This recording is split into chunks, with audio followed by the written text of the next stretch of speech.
बिस्मिल्लाहिर्रहमानिर्रहीम। इमाम अली मुकाम इमाम हुसैन रज़ियल्लाहु तआला अन्हु घर से निकलते हैं और खरामा खरामा चलते हुए नन्हे नन्हे कदमों के साथ, छोटी उम्र है, मस्जिद नबवी शरीफ की जानिब। जब मस्जिद नबवी शरीफ के पास पहुँचते हैं तो क्या देखते हैं? अपने नाना मुस्तफ़ा को कि नाना मुस्तफ़ा नमाज़ पढ़ा रहे हैं। अभी बचपना है, कम उम्री है। आगे बढ़ते हैं, अपने नाना मुस्तफ़ा के करीब पहुँचते हैं और मेरे आका इमामत फरमा रहे हैं और मेरे आका के पीछे जलीदुल कदर सहाबा नमाज़ पढ़ रहे हैं। सैयदना सिद्दीक़ अकबर हैं, उमर फ़ारूक हैं, उस्मान गनी हैं, मौला अली हैं, हज़रत बिलाल हैं, हज़रत तलहा, हज़रत ज़ुबैर हैं। जलीदुल कदर सहाबा मेरे आका के पीछे नमाज अदा कर रहे हैं। अब मेरे आका रुकू करते हैं। इमाम अली मुकाम इमाम हुसैन अपने नाना मुस्तफ़ा को देखते हैं। मेरे आका सजदा करते हैं। इमाम अली मुकाम इमाम हुसैन अपने नाना मुस्तफ़ा की पुश्त पर सवार हो जाते हैं। अब देखें, मेरे आका सजदे में सर रखा है और दिल में ख्याल क्या आ रहा है कि हुसैन, अगर मैं अपनी कमर उठाई, अपना सर उठाया तो हुसैन नीचे गिर जाएगा। चलो, हुसैन उतर जाता है। मेरे आका ने 3 दफ़ा तस्बीहात पढ़ी। चलो, हुसैन अभी उतर जाएंगे। 5 दफ़ा हो गई, चलो हुसैन अभी उतर जाता है। 7 दफ़ा हो गई, हुसैन अभी उतर जाता है। ज़्यादा से ज़्यादा 11 दफ़ा इस पर इख्तिसार ख़त्म कि अब सर उठा लें। 11 दफ़ा हुई, बिल्कुल 11वीं पे पहुँचते हैं तो अल्लाह का पैगाम आ जाता है।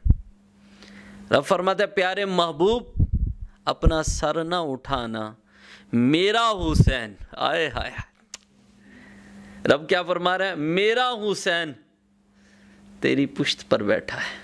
जब तक वो अपनी मर्जी से ना नीचे उतरे, उस वक़्त मेरे महबूब सर ना उठाना। अल्लाह अकबर। मेरे आका तस्बीहात पढ़ते जाते हैं, बढ़ते जाते हैं। 20 दफ़ा हो जाती हैं, हुसैन अभी उतर जाओ।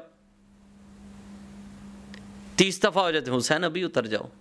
40 दफ़ा हो गई, हुसैन अभी उतर जाओ। 50 दफ़ा, 60 दफ़ा, 70 दफ़ा हो गई, हुसैन अभी उतर जाओ।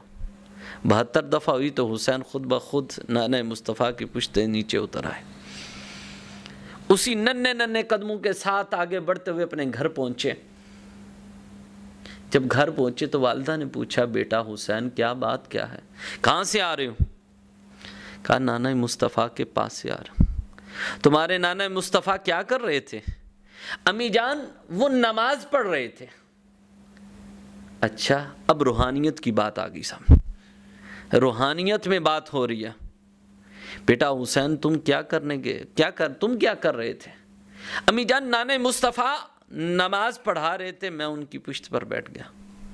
बेटा हुसैन, तुझे नमाज का ख्याल ना आया? अम्मी जान, आया।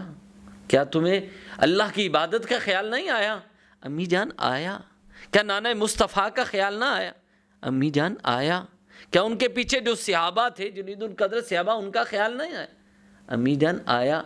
तो फिर हुसैन, तुमने ऐसा क्यों किया? अर्ज़ की रूहानियत में जवाब दिया, अम्मी जान, ये मेरे और मेरे नाना मुस्तफ़ा की राज की बात है।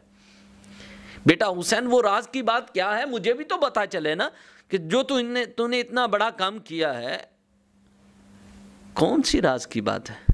कि अम्मी जान, मेरे नाना मुस्तफ़ा की और मेरी राज की बात यह है, आज मेरे नाना मुस्तफ़ा ने मेरी खातिर सजदे में 72 दफ़ा तस्बीहात पढ़ी हैं। कल अपने नाना मुस्तफ़ा की दीन की खातिर मैं 72 तन कुर्बान करूँगा और अपने नाना मुस्तफ़ा के दीन को बचाऊँगा। अल्लाह अकबर। कुर्बान जैसे हुसैन पर। तो एक दफ़ा जा रहे थे इमाम अली मुकाम इमाम हुसैन अपने नाना मुस्तफ़ा के साथ और कंधों पर बैठे हुए, तो आगे से उमर फ़ारूक रज़ियल्लाहु अन्हु तशरीफ़ लाए। कहा, क्या खूबसूरत सवारी है। तो मेरे आका ने मुस्कुरा कर फरमाया, आपने फरमाया, उमर, सवार भी बड़ा खूबसूरत है। तो इमाम अली मुकाम इमाम हुसैन जैसा दुनिया में कोई नहीं है। वाकई हक अदा करके रख दिया है।